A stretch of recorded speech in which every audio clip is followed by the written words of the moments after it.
প্রথমেই আপনাকে যে প্রশ্ন করব যে আমাদের কাছে খবর ছিল যে আপনার P3 মানে আপনার কোম্পানি এই ভারতেরই 3টি রাজ্যে 3টি আলাদা আলাদা অন্যান্য বিভিন্ন দলের সঙ্গে কাজ করেছে এবং সেখানকার যে ফলাফল সেটা যথেষ্ট সন্তোষজনক। এবার এই বিষয়টা নিয়ে এক্সিট পোল নিয়ে যেসব কাজ হয়েছে তাতে যথেষ্ট সন্তোষজনক ফলাফল এসছে।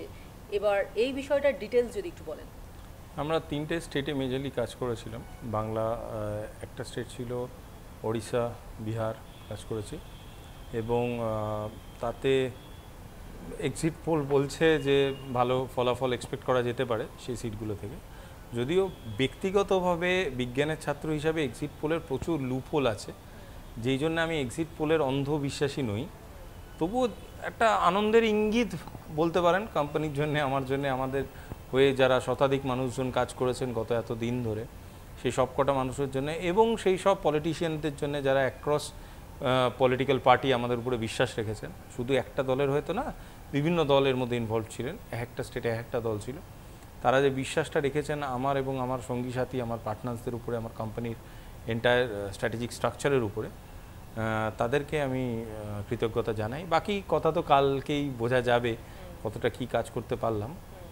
আর আপনাদের মাধ্যমে একটা অপরচুনিটি আমি নিতে চাই, যে কটা মানুষ এই 2024 লোকসভা ইলেকশনে কাজ করেছেন, যে কোনো দলের হয়েই করুন, যে কোনো রোলে করুন, যে কোনো কাজই করেছেন, তাদের সবাইকে জানাই ব্যক্তিগতভাবে তাদের এই পরিশ্রমকে জানাই কৃতজ্ঞতা এবং আন্তরিক ধন্যবাদ। সুভাষিসদা, আমরা দেখতে পেয়েছি যে বিভিন্ন যে এক্সিট পোলের যে সমীক্ষা পাওয়া গেছে তাতে আমরা দেখেছি যে এনডিএ সারা ভারতে সংখ্যাগরিষ্ঠতা পাচ্ছে এবং বিজেপি সংখ্যাগরিষ্ঠ হয়ে কেন্দ্রে আসছে, এরকম আমরা একটা ইঙ্গিত পেয়েছি। অবশ্যই সেটা 4 জুন বুঝতে পারা যাবে কি হচ্ছে আসলে। এবং বাংলাতেও যে বিজেপি খুব ভালো একটা জায়গায় আসছে সেটার আমরা ইঙ্গিত পেয়েছি।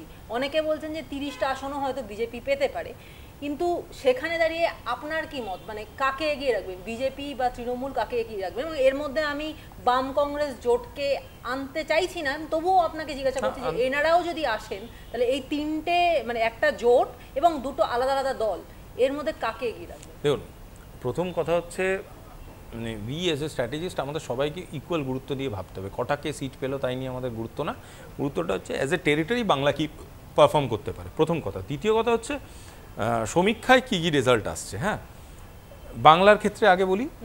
বাংলার ক্ষেত্রে আমার মনে হয় বিজেপি যে জায়গায় দাঁড়িয়ে আছে, যদি কাউন্টিংটা ঠিকঠাক করে, যদি কাউন্টিংয়ে বিজেপি ঠিকঠাক পারফর্ম করে, তাহলে কিন্তু বিজেপি যটা সিট এতদিন অবধি পেয়েছিল 18টা সিট, তার থেকে ইমপ্রুভ করবে। আমি আপনাদের চ্যানেলে আগেরবার বলেছিলাম 21টা সিট, আমি এখনও সেখানেই স্ট্যান্ড করছি।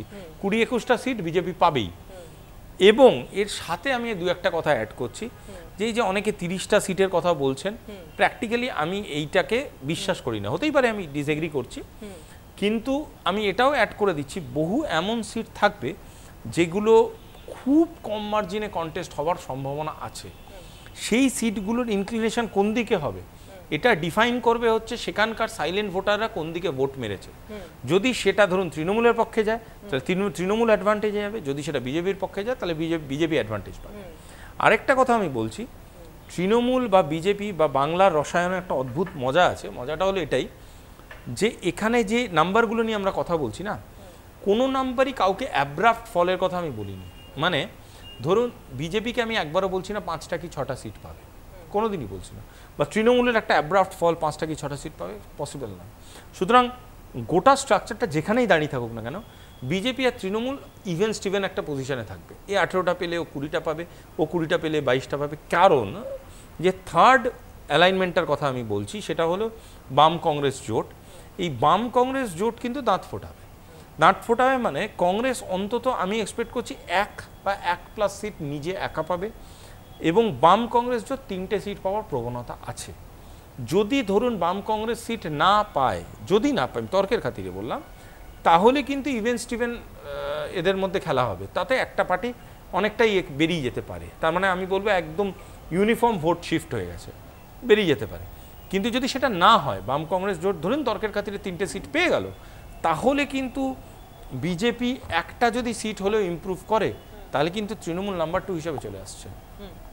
ঠিক আছে, সুতরাং এটার একটা প্রবণতা আছে, একদম উড়িয়ে ফেলা যাচ্ছে এরকম নয়। আর ন্যাশনাল পার্সপেক্টিভে বলছি, আমি সবার অ্যানালাইসিসই দেখেছি, মানে সবার সমীক্ষার রেজাল্টও দেখেছি। আমার ব্যক্তিগত অ্যানালাইসিস বাংলার ক্ষেত্রে আমি নিজে ঘুরে ঘুরে ঘুরে ঘুরে এত সিটে কাজ করে করে দেখেছি, বাইরের স্টেটে যখন আমি কাজ করেছি তখনও দেখেছি। আমি আগেও আপনার ইন্টারভিউতেও বলেছিলাম যে 400 সিট পাওয়া নিয়ে আমি কনভিন্স নই। এখন অনেকেই বলছে 380, 360 এরকম বলছে। তো আমি তবুও আমি আগের বারও যেটা বলেছিলাম আমি সেখানেই স্ট্যান্ড করছি। বিজেপি গতবার যত সিট পেয়েছিল 303টে সিট, তার আশেপাশেই থাকবে এবং এনডিএ 330, 340-এর মধ্যেই থাকবে এবং তার থেকে মারাত্মক বেশিও 400-র কাছাকাছি যাবে বলে আমার মনে হয় না। গেলে কনগ্রাচুলেশনস টু বিজেপি, আর যদি না যায় দেন দেখা যাবে কি হয়। বাট আমার মনে হয় না কোনো অ্যাব্রাপ্ট চেঞ্জ হবে। হ্যাঁ, যেটা হতে পারে খুব মারাত্মক রকম, বিজেপি যেখানে যেখানে এখনও খুব একটা কমফর্টেবল জোনে নেই সেখানে সেখানেও বিজেপি সিট পেতে পারে, উইচ ইনক্লুডস কেরালা। এক্সিট পোলের যা রেজাল্ট এসছে সেটা যদি মিলে যায় তাহলে তৃণমূলের জন্য কি বড়সড় বিপদ রয়েছে? যদি মিলে যায়, ধরো মিলতেও হবে না, খুব কাছাকাছি চলে যায়। আমি তো বারবার তোমাদের বলছি যে দু সাইড দিয়েই আমি অ্যাব্রাপ্ট ফল এক্সপেক্ট করছি না। সিট তো মোদ্দা 42টা, আমি দুটো সিটকে ধরে নিলাম টসিং সিট। টসিং সিট মানে কি, জোটেদের মধ্যে টস হতে পারে। আমি ধরে নিচ্ছি ওটা তৃণমূলও পাবে না, বিজেপি পাবে, যে কোনো দুটো সিট। একদম সহজ অঙ্কে আসো, পড়ে থাকলো 40টা সিট। এবারে 40টা সিট ইভেন স্টিভেন, মানে এরমও হতে পারে তো বিজেপিও 20টা, তৃণমূলও 20টা। এরমও হতে পারে বিজেপি 10টা, তৃণমূল 30টা। এরমও হতে পারে তৃণমূল 30টা, বিজেপি 10টা। হতে পারে তো, অঙ্কের ক্ষেত্রে হতে পারে। তাহলে যদি এক্সিট পোলকে আমি মানি, একটা ইভেন নাম্বার অফ সিটের ক্ষেত্রে সবারই তো জেতার অপরচুনিটি আছে, সবারই এগিয়ে যাওয়ার অপরচুনিটি আছে। তাহলে যে যে এক্সিট পোল উনার পক্ষে যাচ্ছে তার বিরুদ্ধিতা উনি করছেন না, যে যে এক্সিট পোলগুলো ওনার বিপক্ষে যাচ্ছে সেই এক্সিট পোলগুলোর এক্সিস্টেন্সের উপর ওনার ডাউট। এটার কারণটা কি, প্রথম কথা। দ্বিতীয় কথা হচ্ছে, আমি ধরে নিলাম, আমি তর্কের খাতিরে ধরে নিলাম দের ইজ এ ফল, মানে কোনো একটা পার্টি, ধরুন শুধু তৃণমূল বলছি না, বিজেপিরও হতে পারে, কোনো একটা পার্টি 2টো কি 3টে সিট হারালো। তাহলেও দেখো তুমি, এই যে 2টো কি 3টে সিট হারালো, ধরো 20 বলছি তো, সেখান থেকে ধরো 2টো সিট আমি তর্কের খাতিরে ধরে নিলাম বিজেপির 2টো সিট কমে গেল। তাহলে বিজেপি আবার সেই 18 আগের বার পেয়েছিল, সেই 18তে দাঁড়ালো। এই 2টো সিট গিয়ে টিএমসিতে অ্যাড হলো, তাহলে কিন্তু টিএমসি 22টা পেলো। কিন্তু তুমি যে ন্যারেটিভটা বিজেপি এবং তৃণমূল বাংলায় সেট করেছে, তাতে কিন্তু এই নাম্বারটাই চোখে লাগবে। দেখবে 22টা 18টা চোখে লাগবে, তখন কিন্তু 18টাই বিজেপির কাছে খুব কম মনে হবে। আমি কি বোঝাতে চাইছি? You can understand. তখনই সেটা চোখে লাগবে, খুব মনে হবে যে 18টা সিট আর 22টা সিট, এটা একটু চোখে লাগবে। আবার এই 20-20তে যদি ধরো তৃণমূলের 2টো সিট ভেঙে গিয়ে বিজেপিতে জুড়লো, তাহলে কিন্তু বিজেপির 22টা হয়ে যাবে, তৃণমূলের 18টা হয়ে যাবে। তখন কিন্তু ওটা আরও মারাত্মক চোখে লাগবে, কারণ তৃণমূল ইজ ইন পাওয়ার। তো এই অ্যাব্রাপ্ট ফল আমি কারোর ক্ষেত্রে এক্সপেক্ট করছি না। আমি একবারের জন্য এক্সপেক্ট করছি না বিজেপি হট করে পড়ে গিয়ে 5টা 6টা 8টা সিট পাবে, বা তৃণমূলের ক্ষেত্রে অ্যাব্রাপ্ট ফল আমি এক্সপেক্ট করছি না। সুতরাং আমি যে জায়গায় দাঁড়িয়েছিলাম প্রথম দিনও, যেটা কথাটা বলেছিলাম, আজও সেটা বলছি, 20-21 আশপাশ থাকতে পারে বিজেপি। তৃণমূল সেটাকে কতটা কম্পিট করে আশেপাশে থাকবে সেটাই ব্যাপার।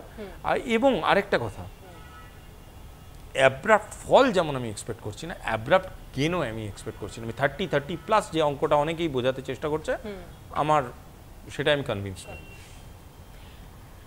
এই যে মানে আমরা এক্সিট পোলের পরে যে যে বিষয়টাতে স্বাভাবিকভাবেই আসতে হবে সেটা হচ্ছে কাউন্টিং, যেটা আগামীকাল হতে চলেছে, যেটা খুব গুরুত্বপূর্ণ। গোটা দেশই তাকিয়ে রয়েছে যে আসলেই কি হয়, মানে আব কি বার 400 পার আদৌ হয় কি না, নাকি তার আগেই আটকে যায় বিজেপির রথ, সেটা দেখবার জন্য সবাই ওয়েট করছে। তো সেই কাউন্টিংয়েই আসল খেলা, সেটা কিন্তু বিজেপি বুঝতে পারছে। বিজেপি কেন, বিজেপি তৃণমূল সকলেই বুঝতে পারছে। এবং বিরোধীরা 21 সালের যে ভোট হয়েছিল তাতে কিন্তু মানে অভিযোগ করেছিল যে এই কাউন্টিংয়ের সময়, যেটা আপনি এক্ষুনি বললেন, যে কাউন্টিংয়ের সময় এমন অনেক লুপহোলস থাকে যেখান থেকে এটাকে অনেকভাবে প্রভাবিত করা যায়। তো মানে যারা বিরোধীরা ছিল তারা বলেছিল যে 21 সালে শাসক দল কিন্তু এই কাউন্টিংয়ে অনেক প্রভাব ফেলেছিল এবং ফলে অনেক ভুল কাউন্টিং হয়েছে, যেখানে শাসক দল অনেক অ্যাডভান্টেজ পেয়েছিল। এবারে কি বিজেপি বা অন্যান্য যে দলগুলো আছে তারা এই কাউন্টিংয়ের সময় শাসক দলের এই প্রভাব খাটানোটা আটকাতে পারবে? সেরকম সাংগঠনিক শক্তি কি তাদের মধ্যে তৈরি হয়েছে, কি মনে হয়? আমি আবার তোমার এই প্রশ্নটাকে দুটো ভাগে ভাগ করছি, কারণ দুটোর খুব টেকনিক্যাল জায়গা আছে। প্রথম জায়গাটা হচ্ছে এই আপকি বার 400 পার, ঠিক আছে? আমি তখন একটা ছোট্ট গল্প বলছি। হ্যাঁ, ISI এর একজন আমার প্রাক্তন বন্ধু, সে এখন USA-তে আছে, আমাকে 2 দিন আগে ফোন করেছিল, করে বলছে যে কি বুঝছিস ভাই, যা বুঝতে পারছি বিজেপি কিন্তু 400 পাবে না। He is absolute anti BJP percent, BJP কিন্তু 400 পাবে না। আমার তোর মনে হয় কত পাবে? বিজেপি ওই 360-370 মতো পাবে। এটা শোনার পরে আমার যেটা প্রথম মনে হলো যে he being a professional in mathematics, core সায়েন্সের স্টুডেন্ট, ওর মাথায় বিজেপি সফলভাবে এই ন্যারেটিভটা ঢুকিয়ে দিয়েছে যে 360টা সিট যদি বিজেপি বা এনডিএ পায় সেটা বিজেপির ফেলিয়ার। অথচ যদি তুমি ভোটের অঙ্কের হিসাবে দেখো 272টা সিট মানেই একটা পার্টি সরকার করতে পারবে, তার মানে বাকি যেই ধরো 70-80টা সিট তাদের কাছে এক্সট্রা আছে, এই 70-80টা সিট মানে is nothing but their power factor, যেটাকে ইউজ করে তারা আগামী দিনে বহু বিল পাস করিয়ে নিতে পারবে। তার মানে BJP has successfully implemented this, এই এন্টায়ার চাপটা মাথায় ঢুকিয়ে দিয়েছে, লোকেদের ইনজেক্ট করে দিয়েছে যে অ্যাজ ইফ 350-400টাই হচ্ছে টার্গেট। 272টা তুমি লাস্ট ইন্টারভিউ নিতে গিয়ে কজনকে বলেছো এই কথাটা? 272 ইউজই করনি হয়তো। কারণ পুরো জায়গায় ডাইনামিক্স দেখো, পুরো জায়গায় ডিসকাশন দেখো, ডিসকাশনটা হচ্ছে 350-400, হ্যাঁ, কেউ কিন্তু এই ডাইনামিক্সে যাচ্ছেই না যে ভাই ভারতবর্ষ সরকার করতে 272টা সিট লাগে। তার মানে কি? তার মানে আমাদের উচ্চাকাঙ্ক্ষা বলো, আমাদের পলিটিক্যাল স্টেটাস বলো, এমন একটা জায়গায় চলে গেছে যেখান থেকে আমরা যদি ফলো করি, আমাদের মানে সব ভারতীয় ভোটারদের এমন জায়গায় চলে গেছে, সেখান থেকে যদি আমাদের প্রেজেন্ট গভর্নমেন্ট ফলো করে, ভারতীয় জনতা পার্টির সেন্ট্রাল গভর্নমেন্ট যদি ফলো করে, তাহলেও তারা 330, 335, 40 আটকে যাবে, উইচ ইজ এগেন আগের বারের থেকে বেশি।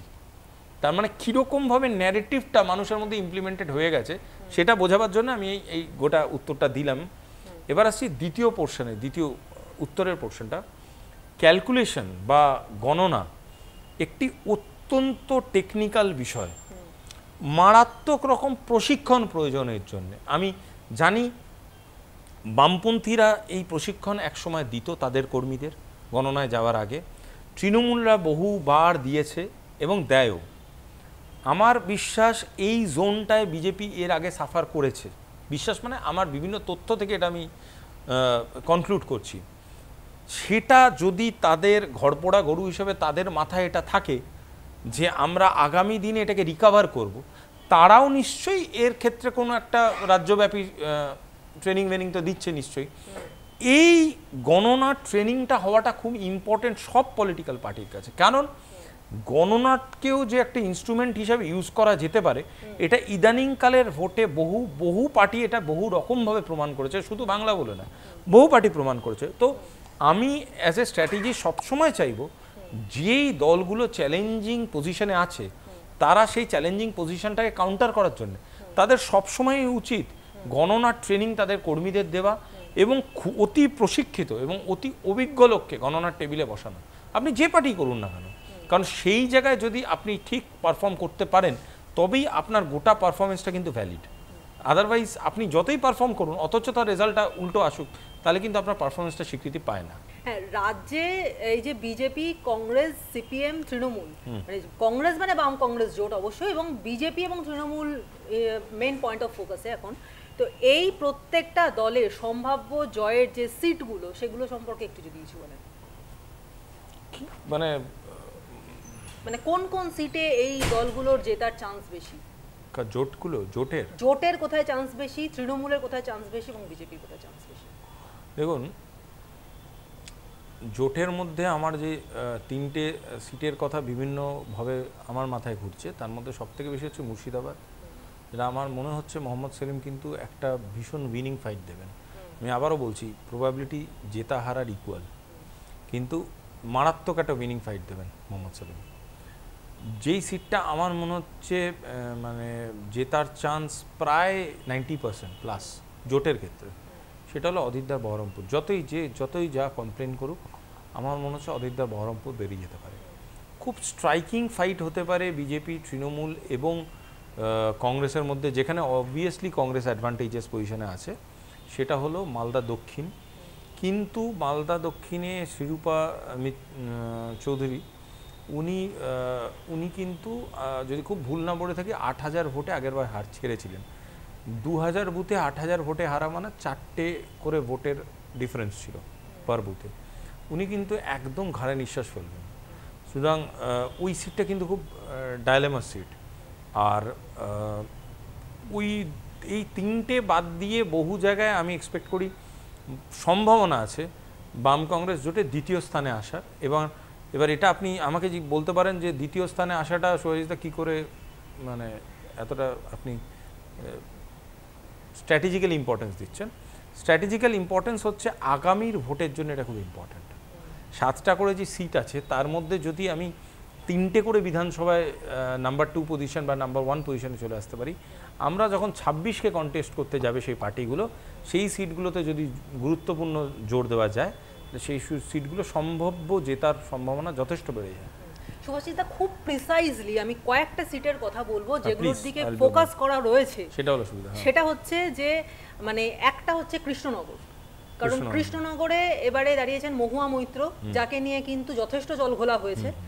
সেইখানে দাঁড়িয়ে কৃষ্ণনগরের কি ফলাফল হতে পারে? নাম্বার 1 একটা করে বলছি। হ্যাঁ, কৃষ্ণনগরটা এক্সট্রা, কারণ আমি নাহলে গন্ডগোলে সবার। কৃষ্ণনগরের ক্ষেত্রে আমি বলছি, কৃষ্ণনগরের ক্ষেত্রে অ্যাডভান্টেজ মহুয়া মিত্র, ঠিক আছে, কিন্তু মহুয়া মিত্র সব থেকে বেশি চাপড়া বলে একটা জায়গায় লিড পেয়েছিল, সেই জায়গায় এবারে কিন্তু প্রচুর গন্ডগোল হয়েছে। গন্ডগোল একটা জেতা সিটে যখন হয়, সবসময় ধরে নিতে হয় ডিসঅ্যাডভান্টেজ পাওয়ার, যে পাওয়ারে আছে তার ডিসঅ্যাডভান্টেজ, তার জন্যই গন্ডগোলটা হচ্ছে। তো এইটা ডিফাইন করে যে হয়তো ওনারা সাংগঠনিকভাবে বুঝতে পেরেছে যে তাদের যেখানে সবথেকে বড় গড়, সেখানে কোথাও একটা শিফট হতে চলেছে, তাই সেই গড়ের যেই মার্জিনটা আছে সেটাকে কনফার্ম করার জন্যই গন্ডগোলটা করে, সাধারণত এটাই ট্রেন্ড। তো আদারওয়াইজ আমার মনে হচ্ছে কৃষ্ণনগর মহুয়া মিত্ররই জেতার কথা। দ্বিতীয় হচ্ছে বসিরহাট, যেটা খুব মানে পয়েন্ট অফ অ্যাট্রাকশন এবার ছিল, কারণ বসিরহাটের সন্দেশখালীতে যা যা ঘটনা ঘটে গেছে সেখানে দাঁড়িয়ে সকলেরই মনে হয়েছে যে সেখানে কিন্তু বিজেপির পক্ষে জেতাটা সহজ হবে, কিন্তু পরবর্তীকালে যা পরিস্থিতি হয়েছে তাতে কিন্তু আমাদের উল্টোও মনে হয়েছে। তো সেক্ষেত্রে আপনার কি মনে হয় ওখানে কি হতে পারে? বসিরহাট, দেখুন বসিরহাট যেই ঘটনাগুলো আমাদের সামনে এসছে সেগুলো খুব দুঃখজনক এবং সেগুলো খুব বেদনাদায়কও বটে, কিন্তু যদি রাজনৈতিকভাবে বা ভোট কুশল হিসাবে আমাকে দেখতে বলেন, সেই চোখ দিয়ে যদি আমি দেখি, বসিরহাটের ঘটনাটা বা সন্দেশখালীর ঘটনাটা গোটা বসিরহাট লোকসভার ইলেকশনের রেজাল্ট চেঞ্জ করে দেবে, এটা আমার মনে হয় না। যদিও রেখা পাত্র, যিনি বিজেপির ক্যান্ডিডেট, উনি সন্দেশখালীতে বহু মহিলাকে অনুপ্রাণিত করেছে ভোট দেওয়ার জন্য প্রথমবারের জন্য, এগুলো ডেমোক্রেসির জন্য খুব পজিটিভ স্টেপ। উনি যে ইন্ডিকেশনসগুলো দিয়েছে খুব পজিটিভ স্টেপ। উনি জিতুন হারুন আলাদা ব্যাপার, উনি যে বার্তাটা দিয়েছেন মহিলা ভোটারদের প্রতি, এটাকে একটা অ্যাসেট হিসাবে এই ভোটে ধরা যেতে পারে। কিন্তু যদি ভোটের রেজাল্ট হিসাবে বলেন, একা সন্দেশখালী রেজাল্ট গোটা বসিরহাটের রেজাল্টকে মানে চেঞ্জ করে দেবে, এই ডাইনামিক্সটা আমার এখনও মনে হয় না। কিন্তু সেসব ভাবার পরেও বলছি এটা অ্যাডভান্টেজ তৃণমূল। তৃতীয় হচ্ছে কলকাতা উত্তর এবং কলকাতা দক্ষিণ। কলকাতার দক্ষিণটাকে আমি বলে নিই, কলকাতা দক্ষিণটা হচ্ছে একটা বড় ফ্যাক্টর হতে পারে বাম কত ভোট পাচ্ছে। সায়রা শাহ হালিম মহাশয়া, উনি এর আগে বাবুল সুপ্রিয়র এগেনস্টে কন্টেস্ট করেছিলেন ওই একই জোন থেকে। উনি যখন বাবুল সুপ্রিয়র এগেনস্টে কন্টেস্ট করেছিলেন, যদি আমি মনে করতে পারি, উনি সেকেন্ড শেষ করেছিলেন, নাম্বার 2 শেষ করেছিলেন। উনি কিন্তু টিএমসির ভোট ব্যাংকে বিরাটভাবে আঘাত এনেছিলেন। উনি যদি সেটা এবারও কন্টিনিউ করতে পারেন, তাহলে কিন্তু টিএমসি স্টেবল ভোট ব্যাংকে একটা বিরাট আঘাত পড়বে। সেক্ষেত্রে এই আঘাতটার অ্যাডভান্টেজ বিজেপি পেতে পারে, ঠিক আছে। Otherwise advantage TMC south. এবার নর্থে আসি। নর্থে তাপসবাবুর যে সংগঠনটাকে নিয়ে কাজ করছে, সংগঠনটাকে তাপসবাবু অনেকদিন ধরে চেনেন, কারণ উনার পলিটিক্সের একটা বড় অংশ ওই জায়গা থেকে আসে। সুদীপবাবু এত দিনকার ওখানকার মেম্বার অফ পার্লামেন্ট, সুতরাং সুদীপবাবুর ক্ষেত্রে একটা ফ্যাক্টর কাজ করবে যেটা সুদীপবাবুর এগেনস্টে কাজ করতে পারে, সেটা হচ্ছে অ্যান্টি ইনকামবেন্সি। সুদীপবাবুর ওই সংগঠনটা একটা বহুদিন ধরে তার বহু ভালো মন্দ 19-20 সব দেখেছে। আবার এটাও সত্যি, সুদীপবাবু ওখানকার সংগঠন এবং সাংগঠনিক অবস্থান থেকে হাতে তালুর মতো চেনে। তবে সাধারণত আমার অভিজ্ঞতা বলে, এই ধরনের সিটে যারা অনেক দিন ধরে জেতা ক্যান্ডিডেটদের সাথে একটা পুরনো ক্যান্ডিডেটের কন্টেস্ট হয়, অনেক দিন ধরে জেতা ক্যান্ডিডেটের এগেনস্টে অনেক সময় তার নিজের দলের লোকই খুব একটা কমফর্টেবলি বিহেভ বা কোঅপারেট করে না। যদি এরম ধরনের কোনো ফ্যাক্টর হঠাৎ করে মানে সারফেস হয়, তাহলে কিন্তু বিজেপির অ্যাডভান্টেজ হলেও হতে পারে নর্থে। ব্যারাকপুরে তো মানে দেখাই গিয়েছে যে যিনি ব্যারাকপুরে বিজেপির তরফ থেকে দাঁড়িয়েছেন, তিনি একসময় তৃণমূলে ছিলেন, আবার তারপরে তিনি বিজেপিতে এসছেন। তো সেই অর্জুন সিং ব্যারাকপুরে কীরকম রেজাল্ট করবেন? Arjun Singh tough fighter, as a politician খুব টাফ ফাইটার, মানে উনি ফাইট তো দেবেনই, এ ব্যাপারে কোনো ডাউট নেই। এবং উনি ব্যারাকপুরের সিটটা, মানে ব্যারাকপুর বলবো না মির্জাপুর বলবো আমি বুঝতে পারি না মাঝে মাঝে, মানে ব্যারাকপুরের সিটটা আমার সবসময়ই মনে হয় একটা খুব ভায়োলেন্ট সিট, একটা খুব মানে জলজান্ত উদাহরণ আজকালকার নতুন স্টাইল অফ পলিটিক্সের। কিন্তু অর্জুন সিং একটা বিরাট ফাইট দেবে, অ্যাডভান্টেজ অর্জুন সিংয়ের দিকে মুভ করতে পারে যদি অর্জুন সিংয়ের বেল্টের বাইরের লোকরাও অর্জুন সিংকে ভোট দেয়। অর্জুন সিংয়ের নিজস্ব একটা টেরিটোরিয়াল বেল্ট আছে, সেই বেল্টের লোকরা অর্জুন সিংকেই ভোট দেয়। সেই বেল্টের বাইরের লোকরা যদি অর্জুন সিংয়ের দিকে শিফট করে তবেই অর্জুন সিং অ্যাডভান্টেজ পাবে। And last but not the least, Diamond Harbour. Abhishek Banerjee অনেক বড় মার্জিনে জিতবে, অনেক বড় মার্জিনে। ওকে, একটা লাস্ট কোয়েশ্চেন করি প্লিজ প্লিজ প্লিজ। সেটা হচ্ছে যে on the camera round up করুন যে তাহলে শেষ পর্যন্ত বাংলায় কে কটা সিট পাচ্ছে, কটা বিজেপি, কটা বাম কংগ্রেস জোট এবং কটা Trinamool? BJP 19 to 21, 21 is my ceiling, আমার 21টা মতো মনে হচ্ছে বিজেপির ক্ষেত্রে। তৃণমূলের ক্ষেত্রে 19টা, আর একটা কংগ্রেস, একটা বাম। এখানে একটা পয়েন্ট আমি অ্যাড করে দিতে চাই, যদি কংগ্রেসের একটা সিট বাড়ে সেক্ষেত্রে বিজেপিরটা 20 হয়ে যেতে পারে, মানে 20, 19, 2, 1।